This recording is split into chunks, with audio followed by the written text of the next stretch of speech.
do something, raise your hands, please.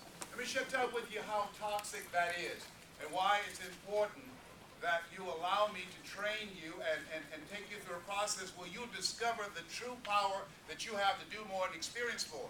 MIT did a study. The study indicated if I say to you, Sonny, you can't do that, then someone else has come along and say, Sonny, you can do it. Sonny, you can't do it. Sonny, you can't do it. 17 times. My favorite book says faith comes by hearing and hearing. 17 times to neutralize that one time.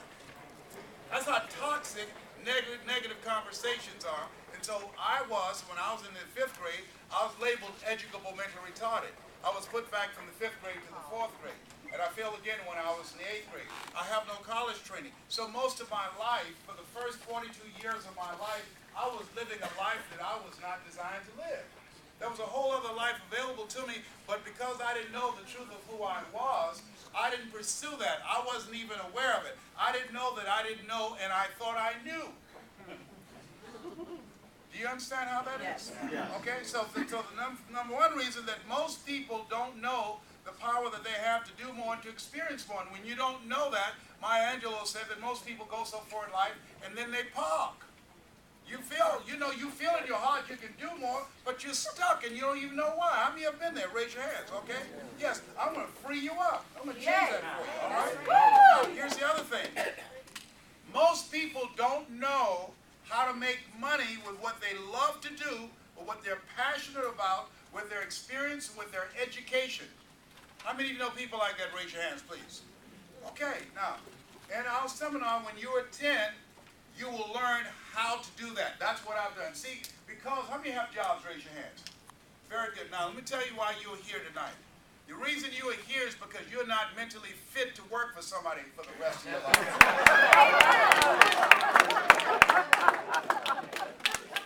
How many of you know people who should be here? Raise your hands, please.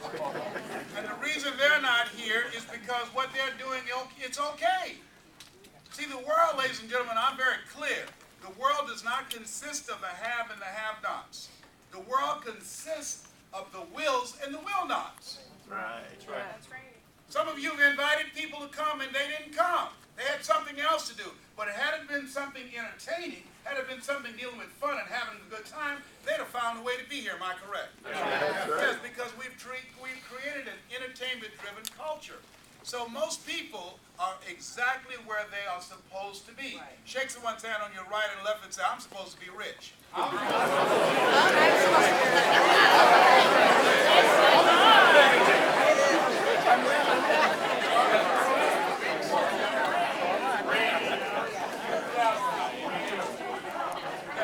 ladies and gentlemen, and let me share something with you. And some of us are laughing, but let me share something with you. Take this from someone who knows. You want to be serious about that. See, I never wanted to be rich. I just wanted to be comfortable. And then I realized, what's your first name again? Robert. You know what I realized? In order to be comfortable, you got to be rich.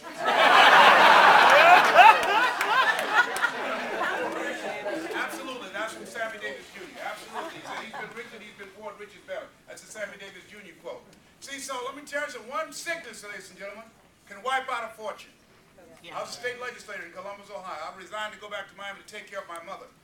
And I'm adopted. I was born in an abandoned building on an abandoned building on a hard linoleum floor in a poor section of Miami called Liberty City with a twin brother. When we were 6 weeks of age, Wesley and I, we were adopted. And my mother, I feel like Abraham Lincoln, who said, all that I am and all that I ever hope to be, I owe to my mother.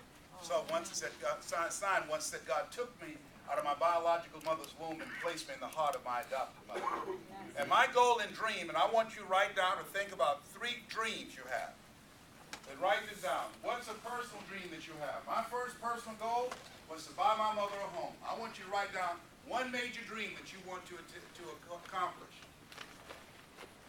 Because I'm going to share with you a process that guarantees that you will reach your goal.